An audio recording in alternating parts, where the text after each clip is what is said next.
اشک نکلے جو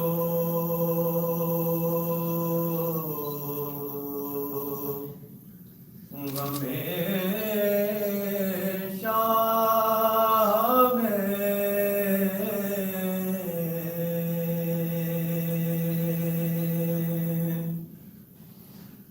پانی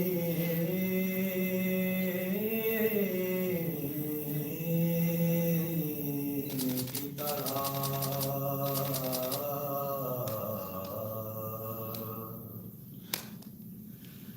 فکر بہنے لگی دریا کی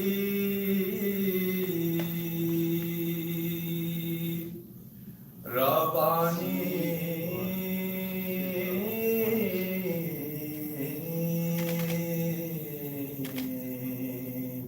کی طرح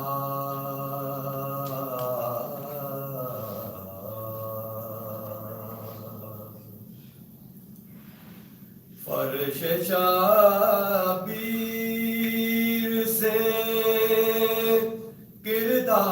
کردار بنا کر اٹھو فرش شبیر سے کردار بنا اٹھو ذکر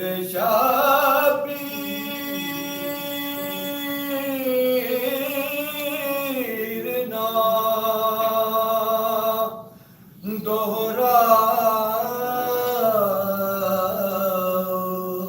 دوہراؤ کہانی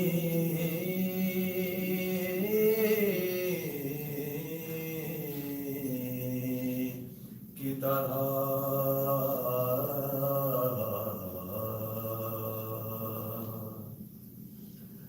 اشک نکلے جو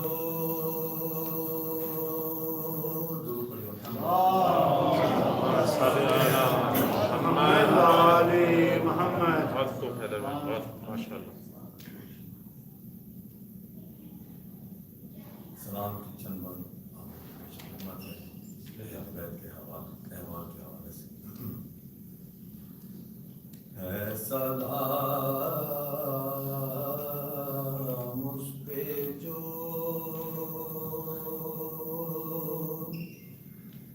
کہتی تھی سردا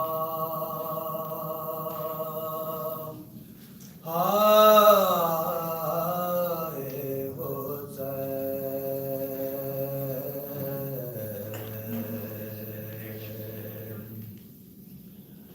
ہے سلام اس پہ جو کہتی تھی صدا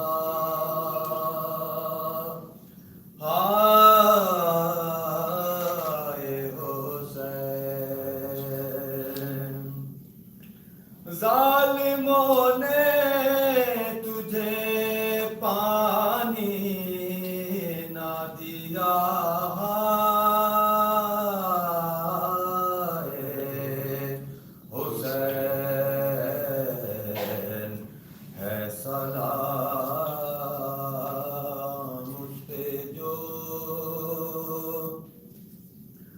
علی اکبر نے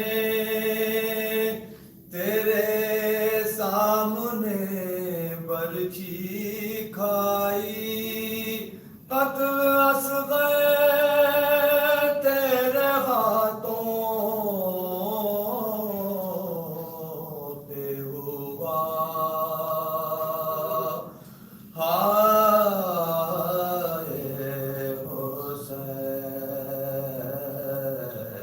حسین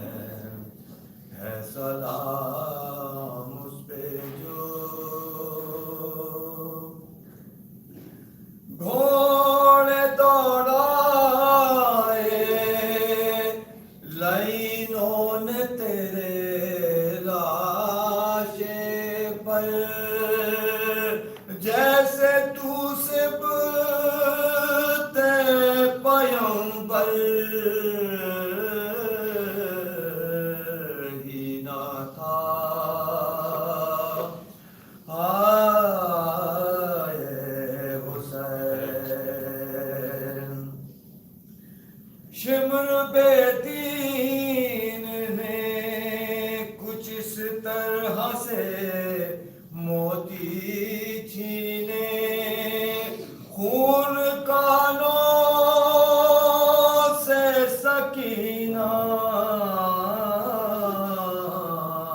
کے باہر ہائے حسین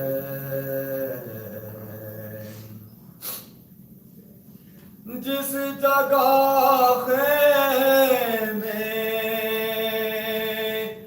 زینب جس جگہ خیمہ زینب تھا وہاں سے اب تک آج بھی آتی ہے کانوں میں صدا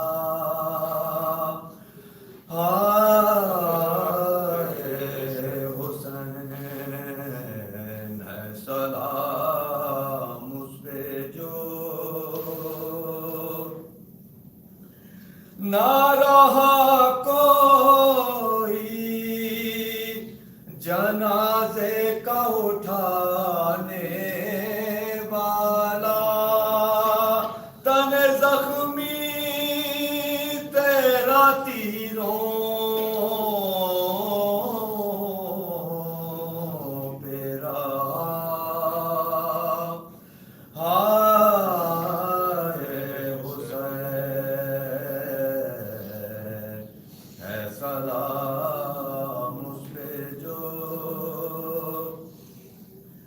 جل گئے خیمے چھنی چادریں سامان لٹا بات تیرے ہوئی ہم پر یہ جفا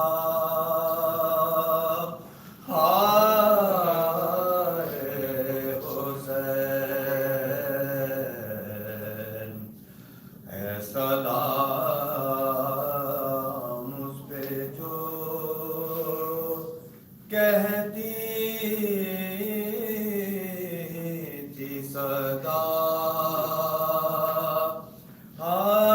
ہائے حسین اے سلام اس پہ جو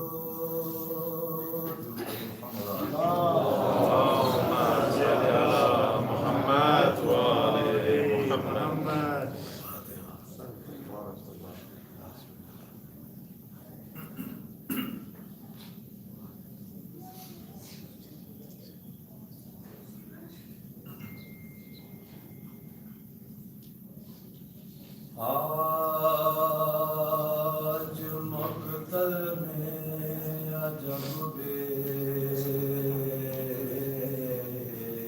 سر و سامان ہے حرم آج مقتل میں عجب بے سر و سامان ہے حرم دل ہے مجروح کھلے سر ہیں پریشان ہے حرم قتل شبیر سے بیتاب ہے گریاں ہے حرم وارثوں میں نہیں اب کوئی تو حیران ہے حرم ذکر مظلوم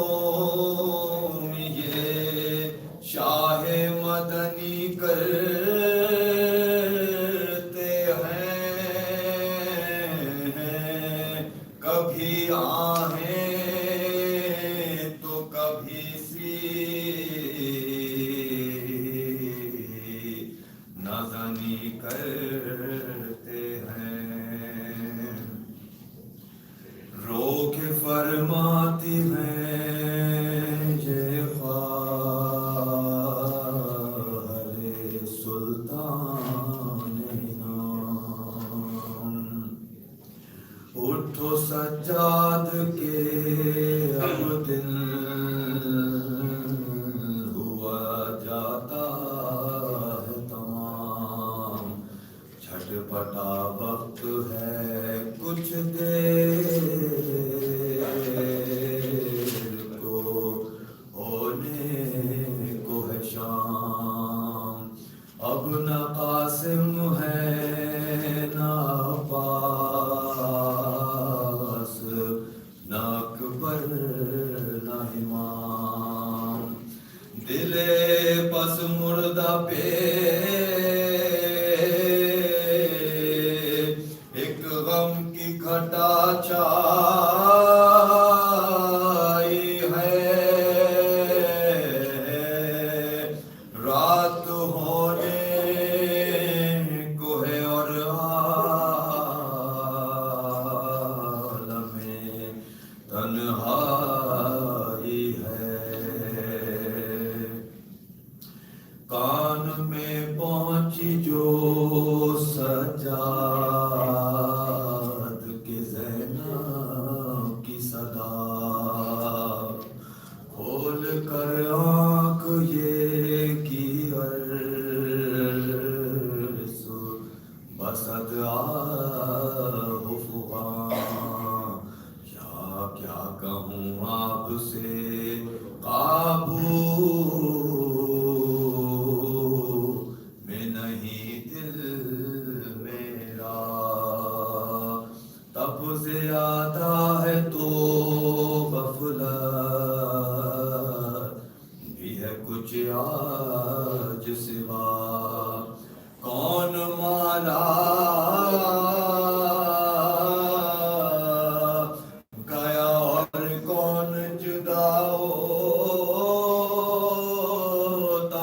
ہے، مجھ کو معلوم نہیں ہے کہ یہ کیا ہوتا ہے، سن کے یہ کہنے لگی زینب تنقید اجگر، لے گئے لوٹ کے اسباب تو سب بانی شر، اسی اسباب میں وہ فرد بھی تھی اے دلبر، سن کے کہنے لگے سجاد یہ بادی دے تر، قتل جو ہو گئے نام ان کے رقم کر لوں گا، فکر کچھ اور میں پابند علم کر لوں گا، کہہ کے یہ کہنے لگے خاک پہ نام شہداء، یاد آئے جو سب کرنے لگے آہ بکا، دل پہ ایک تیر لگانا جو اصغر کا لکھا، غم چاکاہ سے تھرا گئے سارے اعضاء، یاد کرتے تھے انہیں جب تو جگر ہلتا تھا، تین بچوں کا کہیں پر نہ پتہ ملتا تھا، رو کے کرنے لگی سجاد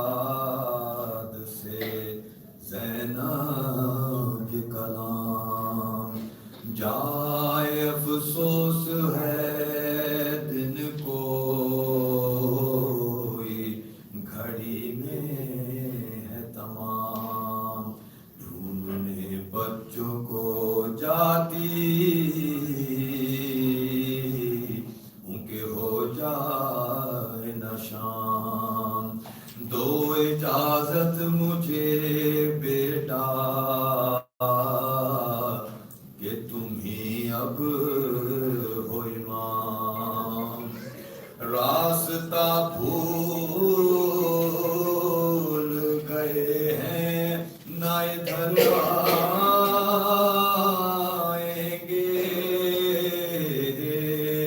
دست میں جا کے پکاروں گی تو مل جائیں گے. پہنچی القصہ وہاں پایا تھا جس جا کا پتا. دیکھا اس جا پہ یہ ہے کہ نور سے معمور گڑھا. عاشق اس میں پڑی ہے کہ نہیں سر جس کا. اور سکینہ وہیں بیٹھی ہوئی کرتی ہے بکا. غش جو ہوتی ہے مزہ موت کا مل جاتا ہے. چونک پڑتی ہے تو سینے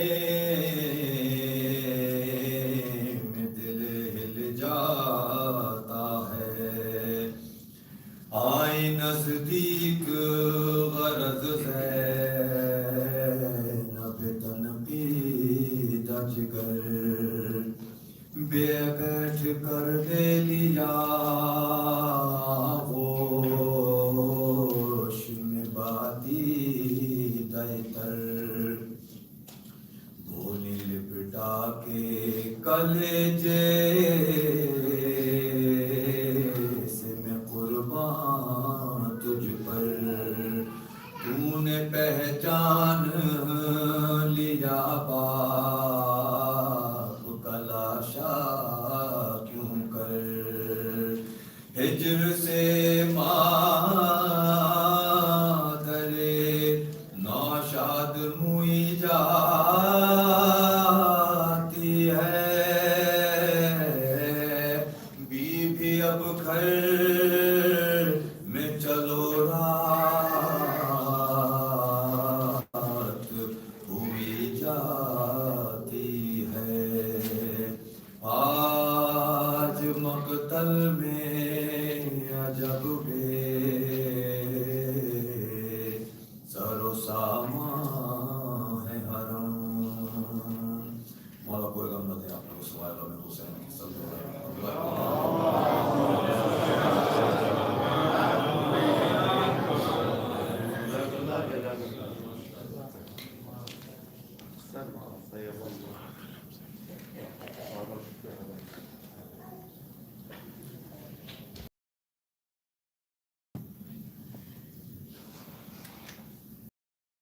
محمد وعلى محمد صلوات.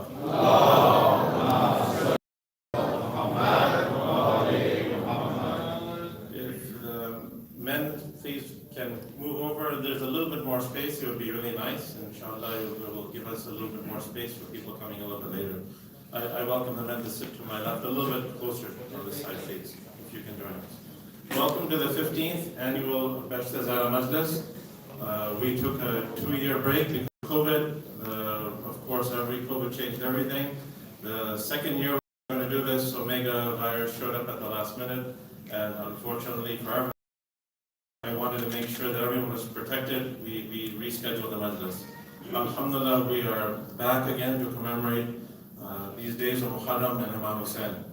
The purpose, of course, of this Majlis is for us to worship Allah, to have more taqwa, and to honor Imam Hussain and the sacrifice he made to reform Islam. For the Sada Sawab is for the marhumin buried here, your marhumin buried everywhere in the world, and for those who don't have anyone, may the Sawab of this Majlis reach all of our marhumin. For their elevation in status, please recite a loud salawat.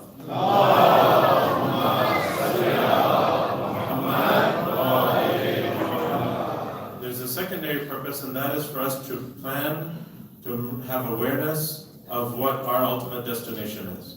And this is an opportunity for people to realize that those that were sitting amongst us, those that started this majlis, are now buried over here. And may Allah give us the privilege that we receive a good burial, unlike the burial that Imam Hussain got. So may Allah give us that honor and privilege and give us the name where Bibi Zehra Zehra is. So if you want to plan, rather than let your fate be determined by somebody else, and let someone else make arrangements for you without your intervention, now is the time to, this is the purpose of this majlis also, is a reminder. So normally the prices of this plot over here is immense, is going up higher and higher, because outside of Bahisht Zehra, the cost of land is $18,000. The cost of Bahisht Zehra is $5,880. Today, if you decide to choose that you want to start a 1-year payment plan, a 5-year payment plan, so that it can be as low as $100 a month, you might be able to obtain that today at $800 less for $5,000, $5,080. If you want to take advantage of that, I encourage you to sign up, because it will save you $800 today. It's only today. If you cannot, or if you know someone who's interested that cannot make it, let me know today. And again, this is I negotiate that with them to make this easier for you.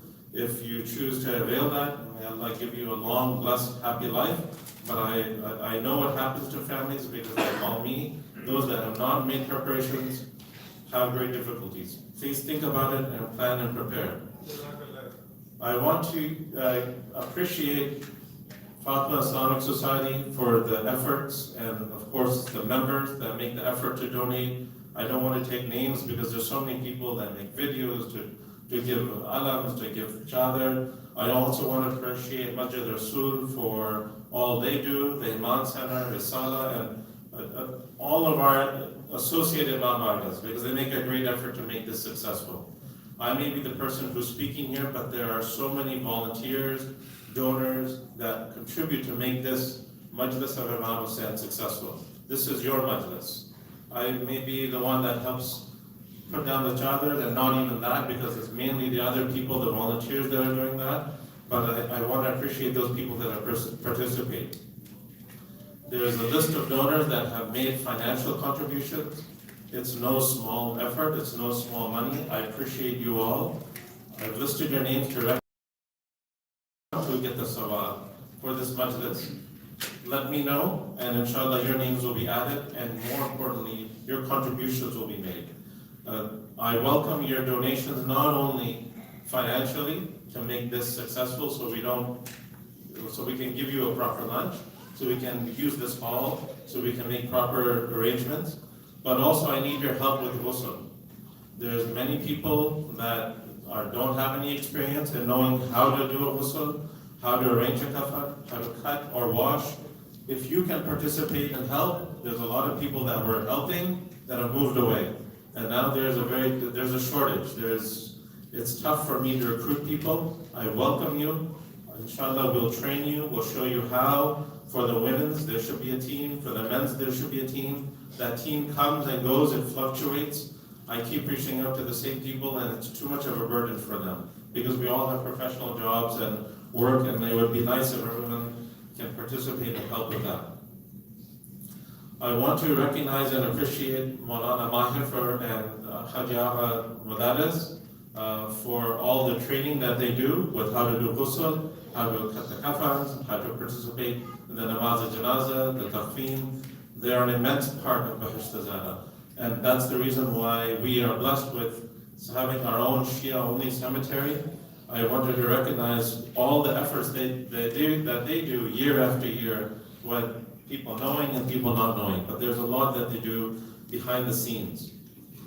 Today, Nick Rios and David are outside the hall. If you want to go and speak to them, again, regarding the discount or the promotion, or you want to find out the cost or payment plans, they'll gladly talk to you about plots that are available, the locations, and you can choose a spot.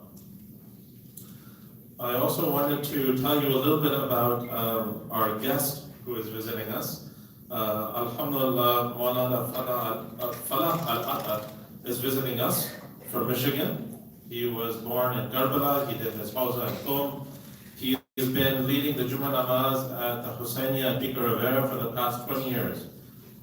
You know him, you recognize him. Alhamdulillah, he's visiting us here. So I wanted to introduce him and take 5 minutes of your time so that he can enlighten us. He is organizing a charity called the Relief Box of Poor for those people that cannot go for ziyarat, that want to sponsor other people to participate in ziyarat. You can make a donation of $50 to help sponsor people. Those that go for the ziyarat of Imam Hussain are blessed. It is highly encouraged by our imams to go there, especially during Arba'in. But if you can participate in that sponsorship, it will help someone. If you can't go, it will help other people to go. And Ziyarat Imam Hussain has so many benefits. I've taken a lot of your time. I want to have our Maulana Falah join us for a few minutes, and then inshallah we'll continue with our majlis. For his recite Allah Salawat.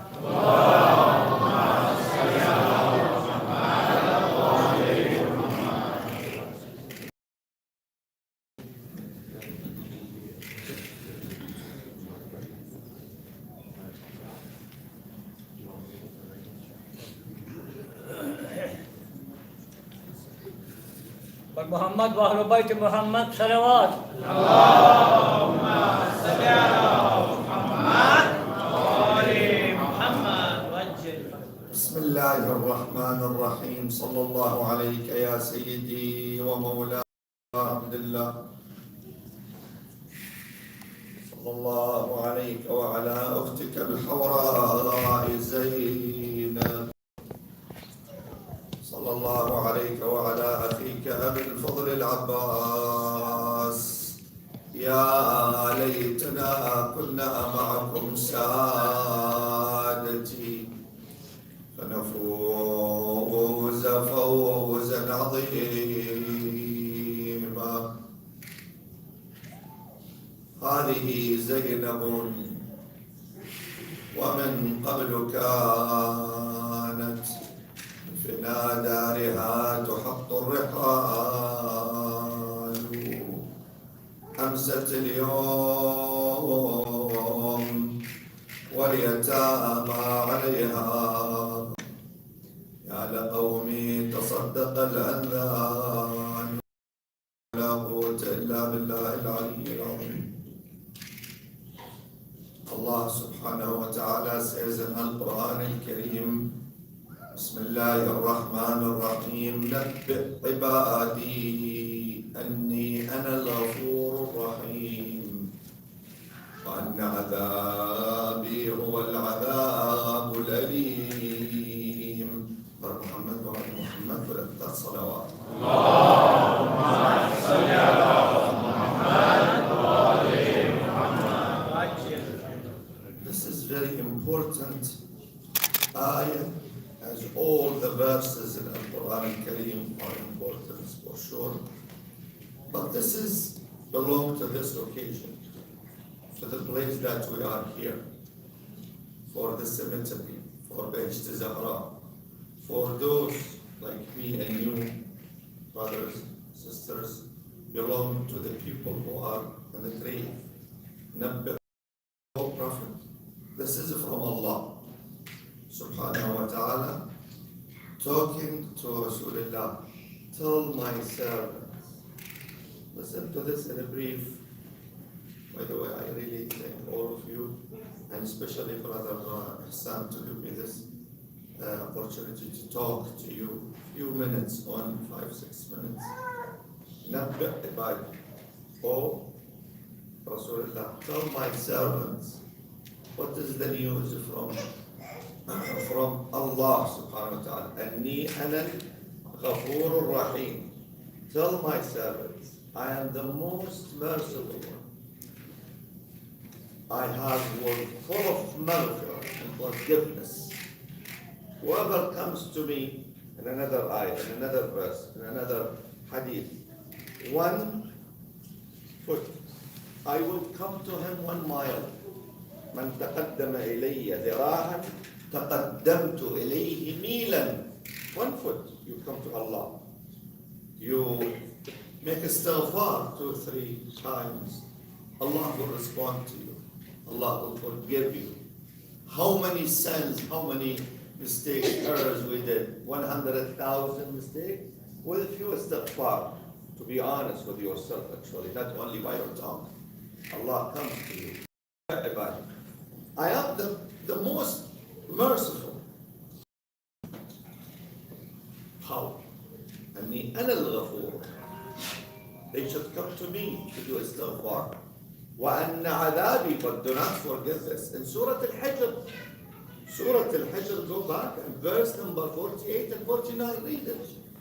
And read the ahadith that it came from Ahlul Bayt about it. This is because of Bahisht Zehra and because of the people of the grave that we are belong to them. And we will be part of them sooner or later, as all of us know. Allah bless all of you. And those who passed away, inshallah. But do not forget, this is continuously after the first ayah. Tell my servants, I am the most merciful one. And I do istighfar and maghfirat, and I accept the forgiveness. وَأَنَّ عَذَابِي هُوَ الْعَذَابُ الْأَلِيمُ. But let them know that my punishment is also a severe punishment. Usually, we want to sit with the first part of the ayah. But the second part, unfortunately, but we have to recite all the Quran, not half of it.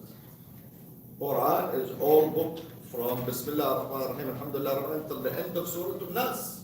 You cannot separate Quran to divide to things and verses that you like to recite, and verses about death you don't like to recite. So where we should put ourselves to be happy with the ni'mat and mercy with Allah subhanahu wa ta'ala, or only to have fear from the death and to cry all the time and not to be stable in your life because death is coming, punishment of Allah is coming. No, this is wrong. So as long as we are here and very close to the graveyards in Bahisht Zehra and other cemeteries, Islamic cemeteries, as long as we are here, let us put ourselves in the middle. My dear brothers and sisters, this is the teaching of Al-Quran Kareem. Shaykhana, جزاكم الله بالخير، حفظكم الله إن شاء الله. لحفظ سماحة حجة الإسلام الشيخ أحمد المدرس، صلوا على محمد وآل محمد. اللهم صل على محمد وآل محمد. So we are in the middle. We are in the middle. بين المؤمن بين الخوف والرجاء. To have hope for the mercy of Allah subhanahu wa ta'ala, but in the meanwhile, you have to have little fear in your heart. Not because Allah has fear in us, no, because we have to fear our deeds, ourselves. When we do something wrong, we have to fear ourselves. So we are in the middle. May Allah inshallah bless all of you and bless those who passed away. The best thing to do while we are celebrating the caravan of the captives of Imam Hussein Ali, after the first Ashara, they took Bibi Zainab alayhi salam and Imam Sajjad as their captives towards Kufa. From Kufa to Sham, they spent 6 days staying in Kufa. And on the day of 7th, they took the caravan, the enemies, by the order of Ad-Da'i ibn Ad-Da'i walad al-Zina Ubaydullah ibn Ziyad, to take them with the kids, with orphans of Imam Hussein, all the women, with severe punishments, arrested towards Sham. And it took them 14 days and nights, going from a city to a city, a city to a city. So this is the occasion. What we do, this is the best for our future when we be in the grave. May Allah inshallah with with a long life, and also for those who are at the grave. Alhamdulillah, this is from the mercy of Allah subhanahu wa ta'ala. Let me say this clearly. If some Sunnis are attending, they are on my imamah. They are our brothers. I'm not making a favor on them. You are not making a favor for the Sunnis that when they are brothers, we are brothers. But some Sunnis, they do not believe in this mercy of Allah. Some who are Salafis. And I met with them. A month ago I came from Hajj. And that trip is my 21st trip, 21 trip to Hajj. I met with them many. They say, do not recite Fatiha. Do not do Bismillah, Alhamdulillah, la ilaha. They are dead. They are deaf. They are blind. They don't hear you. Don't do any Isar Sawab. They do not believe it. And what do you do here? To put your hand on the top of the grave and put some water and recite Surah Yasin. May Allah, one of our dear brothers, Hadith Kisa, they recited Hadith Kisa. It goes to her. It goes to the people of the grave. They need us. This is from the mercy of Allah. We took these teachings from Ahlul Bayt, from Imam Hussein. That's why we are so attached to them. Because they teach us what is the wrong, what is the right, what is the good thing to follow. So do the Isar Salah. Ziyarat of Imam Hussein on behalf of my father. Giving some water on behalf of my mother. Do some, charity to orphans on behalf of my brother who are not there, who are not alive. So you do this niyyah, it will go to them. And do not forget to come to the cemetery. This is the blessing. When they die, there's a connection between this life and the second life, which is us. If we do good deed for them, if we say good things, if we do the ziyarah, or reciting Quran, reciting a hadith, reciting azadari and masayib and marathi, all it goes to them. And for sure, if you help the people who are in need, it will go to them. And one more thing, my dear brothers and sisters, especially the youth, inshallah, Allah will give you, in our ages, maybe 1 year, second, 10 years, we are alive, or less or more. But Allah subhanahu wa ta'ala usually, at the average, it will give you 50, 60, 70 years, more than the fathers and the grandfathers and mothers. So my wasiyyat to them, the last word, is to come to that graveyard every week. If you cannot, do not stop your work and your busy schedule you have, but you can come on Sunday, Saturday, Saturday, because yesterday you were busy. But the ahadith, I cannot change it. Sabahat al-Shaykh al-Mudarris, he cannot change it. No one who came from Hawza can change the ahadith. You can come anytime, any day and night, especially the days actually. Night is makruh to come during the day. But do not forget to come on Jumu'ah, day of Jumu'ah. If the one who is in the grave will get benefits from your coming and recitation of Inna anzalnahu fi laylatil qadr and Qul huwallahu ahad and Alhamdulillah Rabbil Alameen, but in the day of Jumu'ah he will gain more and more thawab in the day of Jumu'ah.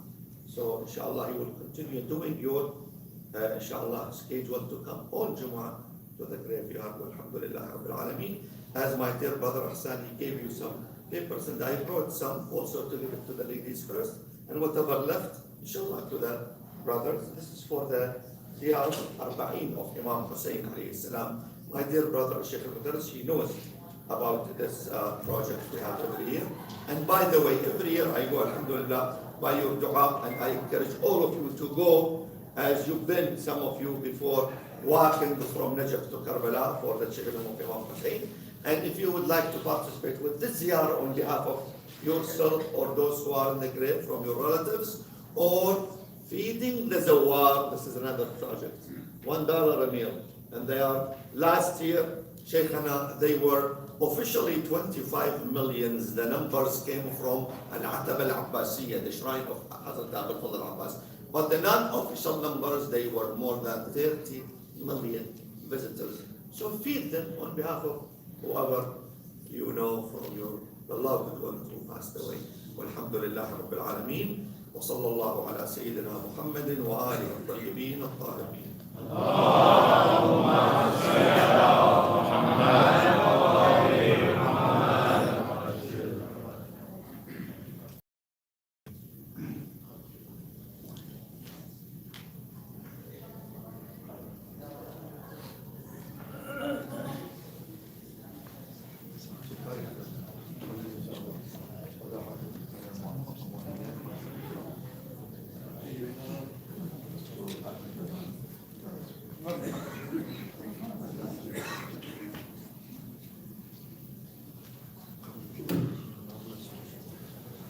For the health and happiness of our Maulana, Al-Athad, please recite another love salawat. Allahumma salli ala Muhammad wa ali Muhammad. Normally, I recite the names of those people who have passed away and that are buried here. Unfortunately, there are 130 people of our community that are buried here. And I won't do justice to the names, and I don't want to take that much of your time to pronounce their names, but it would be an honor if you recite Surah Fatiha for those people buried here, those of our mu'mineen that are buried anywhere in the world, and your marhameen and my marhameen. Bismillah.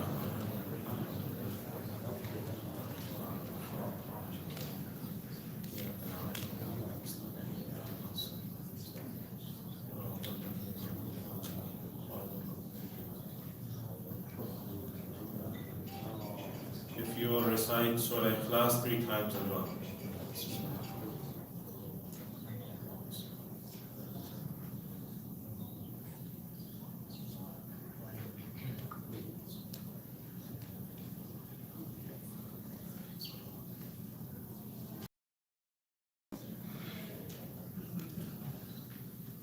I would now like to invite our Sheikh Ahmad Madaris to come and join us and enlighten us in this Majlis of Hussein. He is from Mashhad, and how blessed is that city, and the people who are born in that city, and the people who reside in that city, and those mu'mineen who have had the chance to go to Mashhad and visit our Mawla Imam Ali Raza alayhi salam.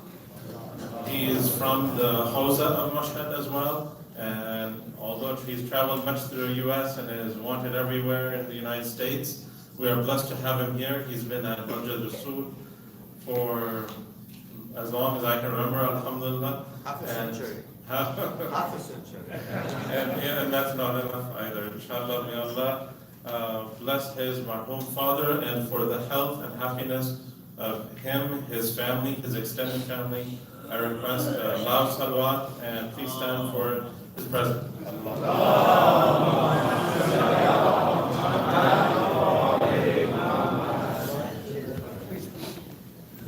Vishnuddin Muhammad wa ali Muhammad Lanchas Salamat. Allahumma salli ala Muhammad wa ali Muhammad.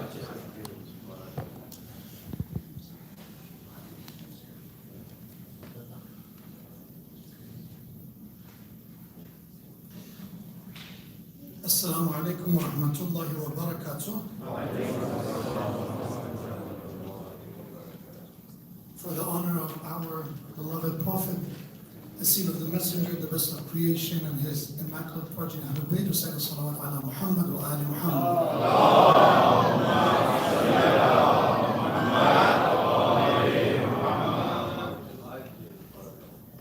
أعوذ بالله من الشيطان اللعين الرجيم. بسم الله الرحمن الرحيم. لا حول ولا قوة إلا بالله العلي العظيم. الحمد لله الذي جعل الحمد مفتاحا لذكره وسببا للمزيد من فضله ودليلا على آلائه وعظمته، ثم الصلاة والسلام على خير خلقه وحبيبه حافظ سره ومبلغ رسالاته حبيب إله العالمين أبي القاسم المصطفى محمد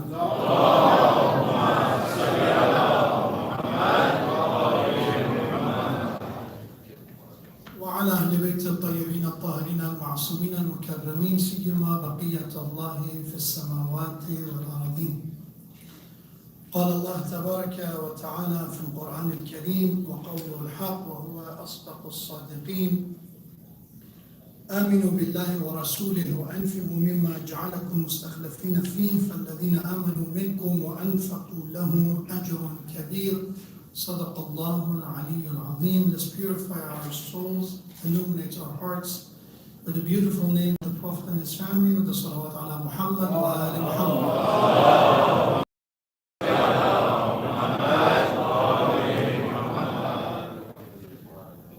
I'm grateful to Samat al-Sheikh Fala'alatta for his generosity in sharing his knowledge and imparting his wisdom with us. May Allah subhanahu wa ta'ala grant all those who are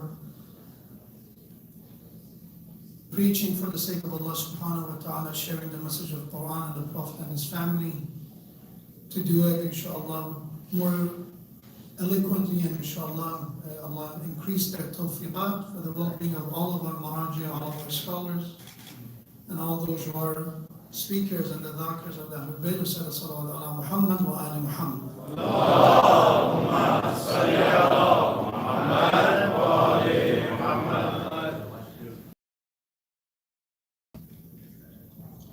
Being here, it's the greater, I would say it's one of the greatest moments of awakening and revival. Because one thing being here shows us is that although we like to think that we are immortal and we're going to live forever, the truth is bitter and it's not really pleasant. But this life that we are going through, it has ultimately expiration date, it has a moment of farewell, and it's a moment of departing this dunya behind. And to be among those who actually take advantage of this moment, we need to reflect personally and think about what my life is about. What am I doing with my life? How am I spending every day, every week? Past year, it was a few years that we didn't have these Majlis because of the COVID, and alhamdulillah, now once again we're able to come together. It's a very, I would say, a strong but at the same time profound moment in the life of those who understand how uncertain life is, but at the same time how important it is to be prepared for this journey, to equip ourselves with what we need on this journey. The topic of what I want to talk about for a few minutes, and I'm grateful for your attention and time. Let's call it faith to fortune. And what it is let's talk about what could be one of the greatest way to be successful in life, and how can the same thing be a greatest reason for our failure. It's a double-edged sword, and that is when it comes to fortune, when it comes to wealth, when it comes to dunya. And one thing that we see in the teachings of our religion is how important it is to know financial responsibility, the way that we acquire wealth, the way we spend it, the way we invest it. And the verse in the Quran, which is verse 282 of Surah Baqarah, is actually about contracts, is about business, is about wealth and how to manage it, how to deal with it. And one of our, I would say, greatest difficulties and challenges when we come to this place, and Allah inshallah bless you all with a long, blessed life, you and your families inshallah. But eventually when is the moment that they will bury us. The tradition says we will be asked about certain things, right? We call the questions of the grave. And one of those questions is, how did you spend your life? What did you do with your life? What did you do with your youth specifically? That's a separate question. Because that was the best, that was basically the peak of your life. What have you done with your youth? And then one question is, where did you get your wealth from? Where did you attain and acquire all this from? Including the money that I buy the grave with, right? Including the kafan that I'm wearing, all that will be part of that question. So, unlike many other, I would say, one-sided teachings of some ideologies that only focuses on dunya or akhirah. For example, we have the secular perspective that akhirah is not here, we don't even know if it's there or not. It's about doubting it, being skeptic about it. So the focus is dunya. Do everything here, this is your heaven, this is your hell. This is one interpretation of life. On the other side, we have the munkri, ruhbaniyya, which means there is nothing here. If you're a bit indulging yourself in this dunya, you will drown. So the only way is to get rid of everything, just live this life of a monk style and isolate yourself and to stay away from it, kind of all or none, right? So none is the solution. Islam's approach is neither, is rather having both, but having both in balance. Keeping of dunya in mind that we need it, we are in need of engaging with it, we are in need of acquiring pieces of it for our lives, for our happiness, for our well-being, as well as that we need to focus on the spirituality of the hereafter as well. So that's why I want to answer 3 questions from an Islamic perspective. Simple question, but not easy questions to answer. Number 1, what's the Islamic perspective when it comes to acquiring wealth? When we are looking at the concept of ownership, we're owning and we're possessing, what's the Islamic law on possession of wealth? The second one is that from the Islamic perspective, how we're supposed to spend it. Now that I acquired it, now that I have it, what should I do with it? How do I spend it? And the third and the final one is how to invest it. Is it something to invest, or no, it's just something that we spend and we move on? Is that holding on to some wealth and investing it is something that Islamic perspective approves, promotes, encourages, or the other way around? These are the 3 major questions. I'll do my best, inshallah, to tackle and answer from Islamic perspective. But before that, during Muharram, we've been discussing Islah, reformation, how important it is to change our perspective, our perception. And today I'm going to kind of build on that topic because so much to be said on the topic of reform. Reality is not every Muslim, not every Shia thinks the same way when it comes to dunya, when it comes to wealth. Our interpretation of it is very different. If you talk to someone who's very wealthy, even among those who are rich and wealthy, they don't have the same perception when it comes about the importance of it, the significance of wealth.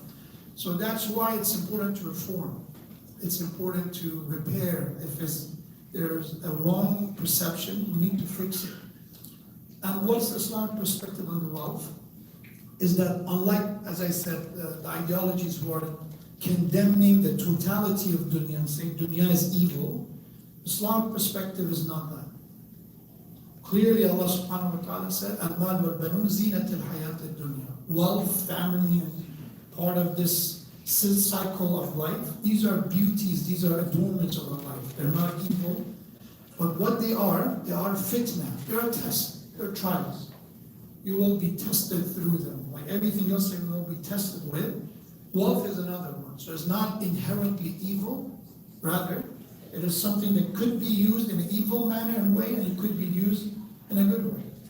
And then Allah gave us the example of those, like Qarun as an example of someone who used the wealth for, I would say, boasting, bragging, and showing off. And then we have people like Asiya, the wife of Pharaoh, and we have Khadija sallallahu alaihi, and many women like her, who are devout and they're ready to give everything they have for the sake of Allah, although they are considered the rich and the wealthy of their societies at the time. So let's first fix this mindset, this perception that money or wealth is evil. It's not. It could be corruptive to the people who misuse it, and could be a reason for our downfall and our destruction. And that's why in the Quran we have the balance of people who use their right, like Sulaiman alayhi salam. That he has all the wealth that he can imagine, he has access to all the resources, and then his perception to all of this is هَذَا مِنْ فَضْلِ رَبِّي. This is from Allah's blessing, this is not mine to begin with. And the second one, as an example of someone who's again wasted the wealth, is the example of Nimrud, the enemy of the Prophet Ibrahim alayhi salam, who thought that his wealth make him a god. That he said, because I have wealth, I have power, I can decide people's fate, life and death. So that dichotomy, that how somebody could be very successful with dunya and how can they use dunya as a cause of their failure, it's evidence that dunya is not inherently evil. The second one, which is important, another reform that we need to do, and that's again we discussed during Muharram, is the concept of ownership. And we mentioned during those majlis that we need to change this mindset that we own anything. Reality is we don't own anything. The ultimate owner is Allah subhanahu wa ta'ala. And what are we? As Allah said in Surah Al-Hadid, verse 7, the ayah Allah said, Aminu billahi wa rasulih. You must have faith in Allah and the Messenger. So that's the faith part, right? وَأَنْفِقُوا, and then your responsibility is to spend, to give from charity. مِمَّا جَعَلَكُمْ مُسْتَخْلَفِينَ فِيهِ, from what Allah made you trustee of that. So we are mustakhlafin. Mustakhlafin meaning, Khalifa means a successor, somebody that you put in charge. Mustakhlaf in this case refer to someone. Imagine if you are familiar with the legal system and having different entities. Trust is someone that you put someone in charge to manage the trust, called a trustee, right? So Allah said, when it comes to this dunya, you're not the owner. Unlike that, what we really like, this concept of, pronouns like ownership, it's mine, it's ours. The reality is nothing is truly ours. How we know that? Just look at the people who are buried here. We have nothing. As we leave this dunya, there is no ownership. If it's really mine, why am I not taking it with me? Anything that we acquire is just with me to a certain amount of time, and then I have to leave everything behind and move on. And that kafan that we wear, the shrouds that we are wrapping us with, is only to protect our dignity. That's what all it is. Otherwise, it's not a sign of your social status or how successful you were. It's just something to maintain our dignity. That's it. Beside that, nothing, right? We don't even wear a ring with a dead body, with a corpse. That you can imagine, we take away. So that is a reformation we need to do in the way that we look at what we own, our wealth, our dunya. That we're not the owner. Somebody else is in charge. And imagine once we look at it that way, it's much easier to manage it, right? Let's say if you are a lawyer or if somebody that you've been chosen to be the trustee of a certain trust. There's a lot of millions or billions of dollars in it, but you're not the owner, right? What you're asked is that, okay, this is how you manage it. You give this much to this child, you give this much to this company, you give this amount to this person. Do you feel, no, it's not my money, I'm just a trustee, I'm in charge of managing it.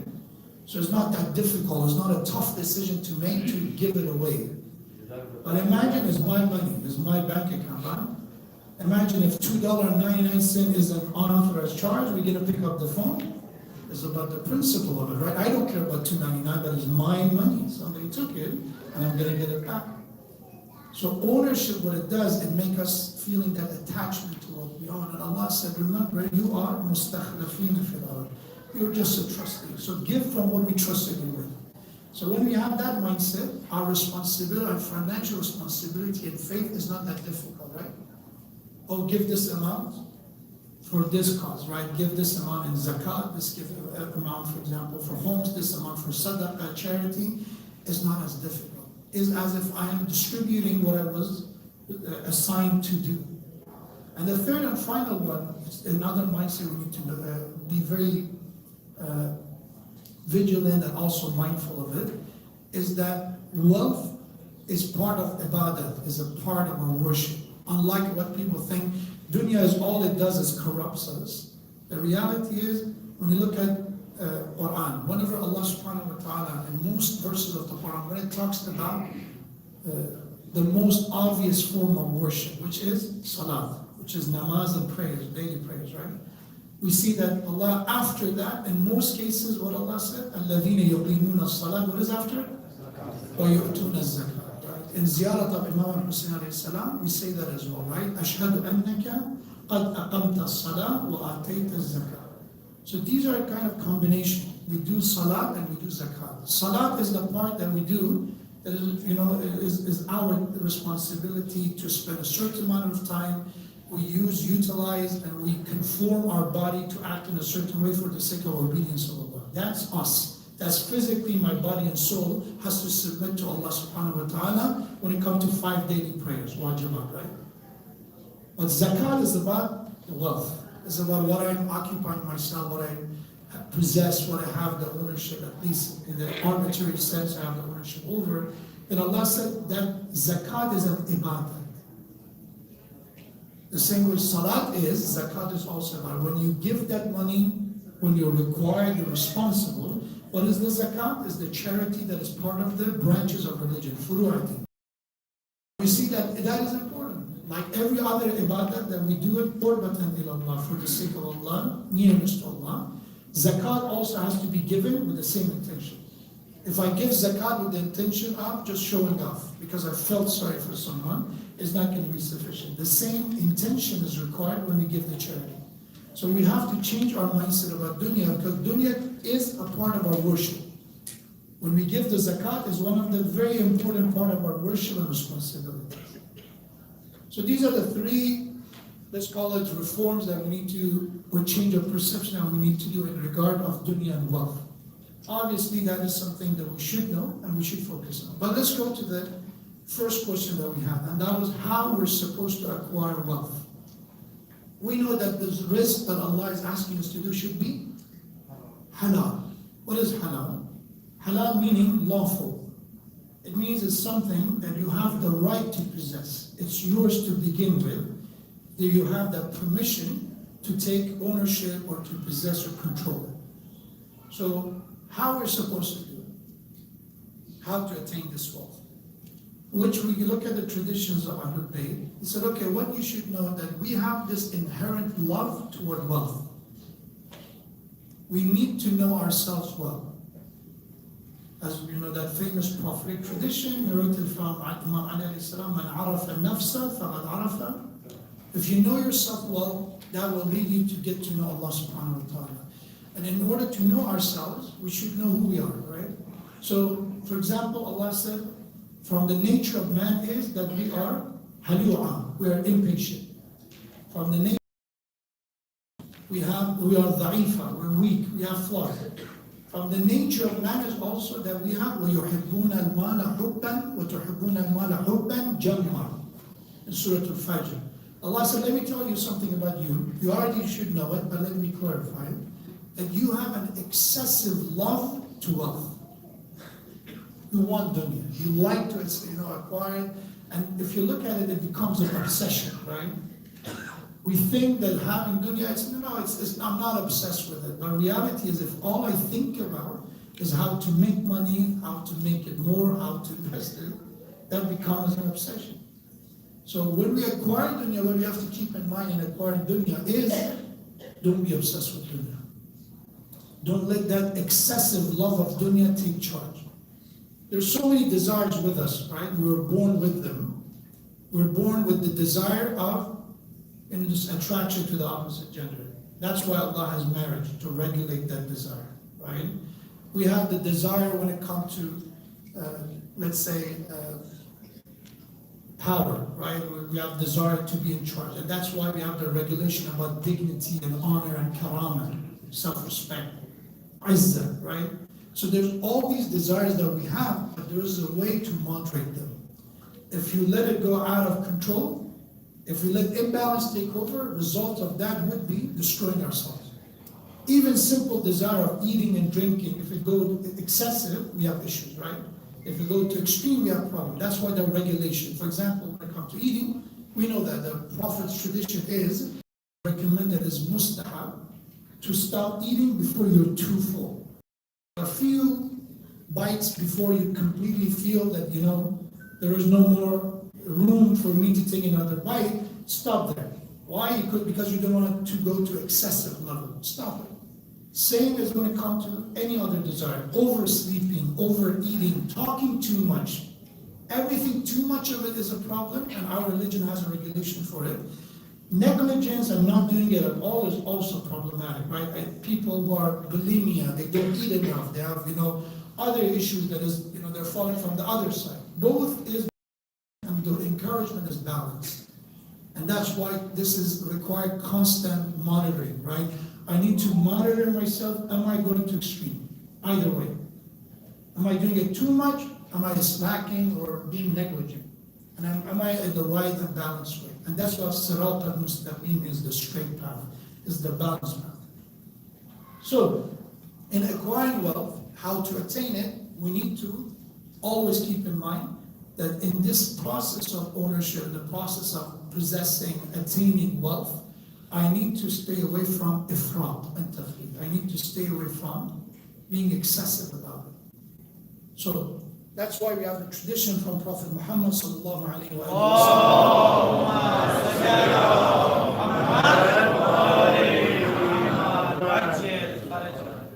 That's why we have the Prophet says, "Ma akhsha alaykum al-faqr."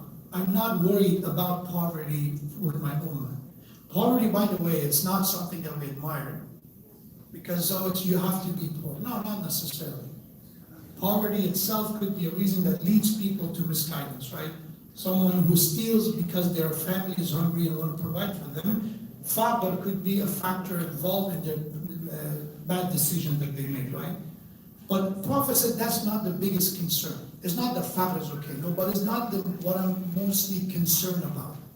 But what is Prophet's concern? Prophet says, وَلَكِنِّي أَخْشَى عَلَيْكُمُ التَّكَاثُرُ. What I'm concerned about is, or let's call it greed, this constant concern to accumulate wealth. Takathur is to go and seeking a life of having more.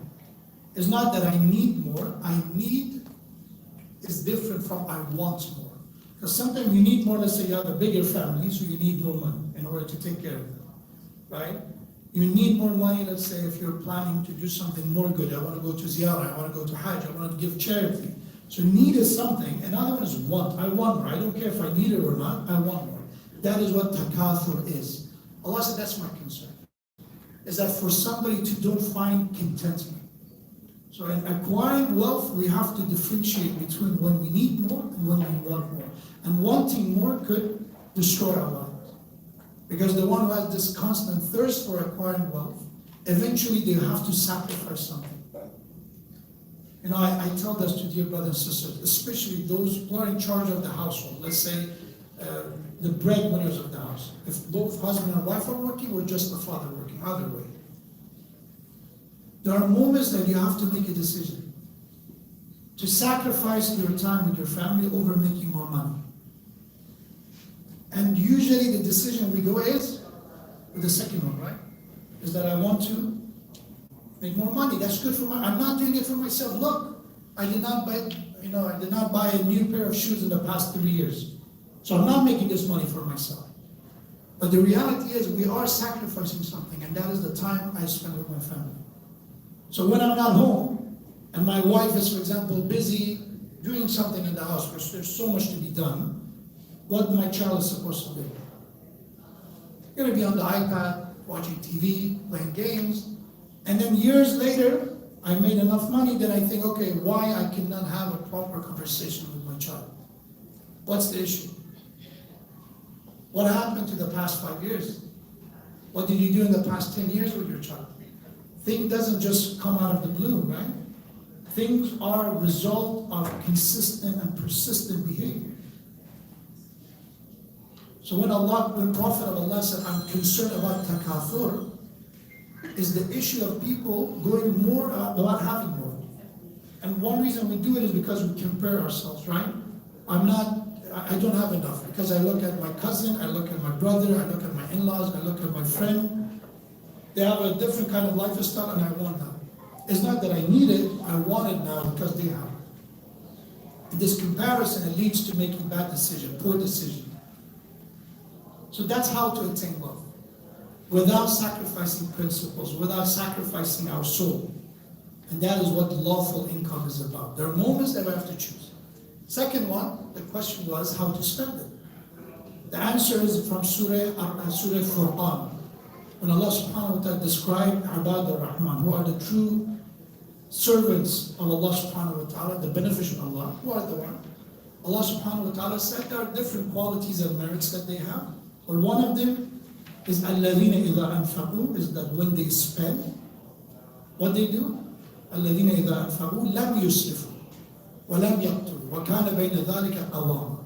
In their spending, they're not too extravagant, they're not wasteful in the spending, and at the same time, they're not stingy and cheap either. Rather, they find the balance in spending. That is the proper construct and rule for spending in Islam. That one item. But how to actually apply it in our lives, it requires thinking. Because what is too much and is considered israf is different. Depending on how much money I make, depending on the society that I live, it's different. That's why comparing is a bad decision, right? If you drive, let's say, a car that costs $30,000 or $20,000 in America, you're not considered spending extravagant amount on the car. That's the economic car.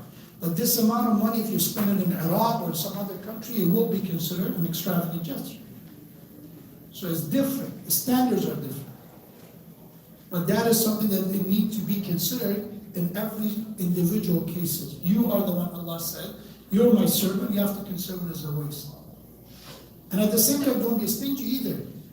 Because the moment we talk about dunya, for some, let's call it brothers specifically, is an excuse for their frugal mindset, right?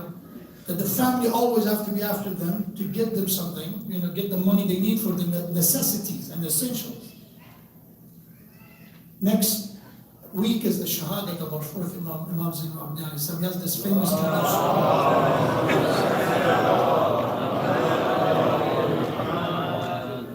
Imam said, "Inna ardakum indallah asbarukum ala ayalih."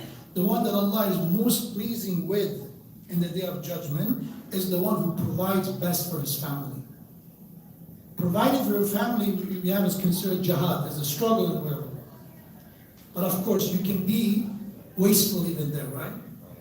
To buy unnecessary things for your family is not considering that you're providing comfort for them. But if you deprive them from what they need in the name of being economic or saving or frugal, that is again that imbalance that we can push our children away from ourselves. We need to provide for our families. We need to make sure they're not going to look after people for things that they need, not the thing they want. Because children want a lot of things, but need is another one. And lastly, when it comes about spending, we have to know that debt in our religion is looked down upon. To take a loan is makruh in Islam. So, I know we have a credit card, we have all these different forms of getting loans. It's easy, especially for some people with high interest rates. But remember and be mindful that first of all, paying interest is haram. It's considered riba, is declaring war against Allah. Unless there is an urgency or emergency situation, which again is like that, the same way eating an animal who died without the slaughter is haram. We call it meat. A corpse of an animal is haram to eat unless you are in a very desperate situation that eating even pork becomes lawful if you're dying from hunger, right? That's called iztira, urgency and emergency situation. If you have to take loan with interest because you have no other option, let's say student loan, you have no other choice. You cannot go to school. You don't have that kind of money. Then again, there are ways to say it's permissible. But for me to go and buy that pair of sneakers for $500 and pay interest on it, which I easily could have avoided, it's not permissible. Taking loans and debt is looked down upon. And I go with the one because under the time of Salat, and we will do Jama'ah together. The final one is that now that we know how to acquire wealth, how to spend it, is when it comes to investment. Imam Ali alayhi salatu wasalam says,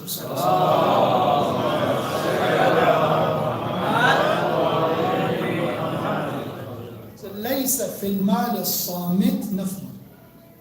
So once you have the wealth, we can have a money called samit, or wealth that is samit. Samit means silence, but another word is idle. A money that is just there. You put it there, you don't touch it. And I get the concept of emergency fund, I get that you have a backup plan, I get those.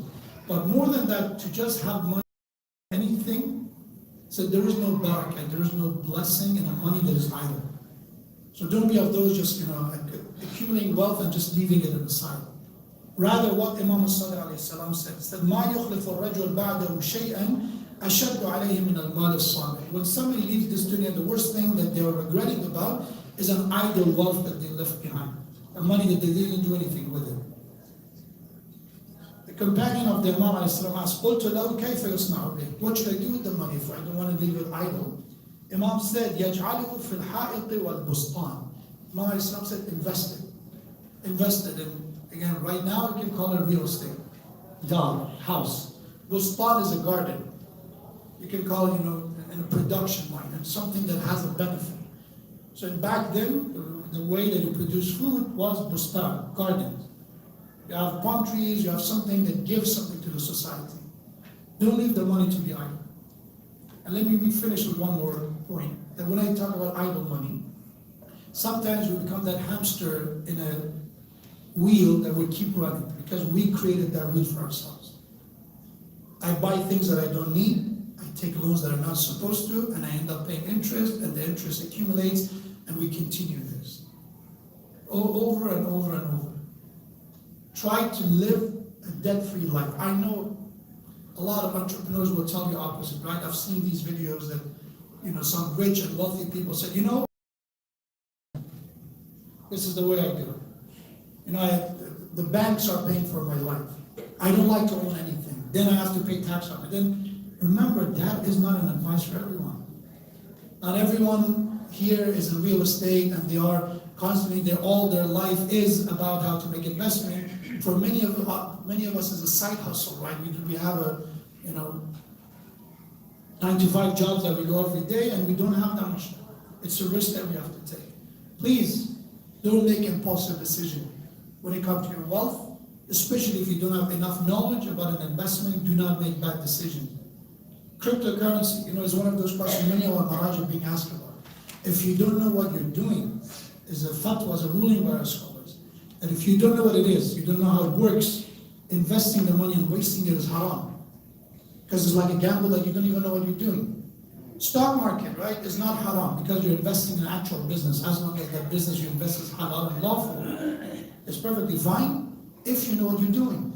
But if I randomly close my eyes and choose a stock and said, okay, I'm going to go and buy this, this is not the way to do it. Remember, I'm against this famous statement that money corrupts. I do not believe in it. Our tradition doesn't say it. What it does actually is, money enables people who are corrupt to show themselves, their true nature. That's all it does.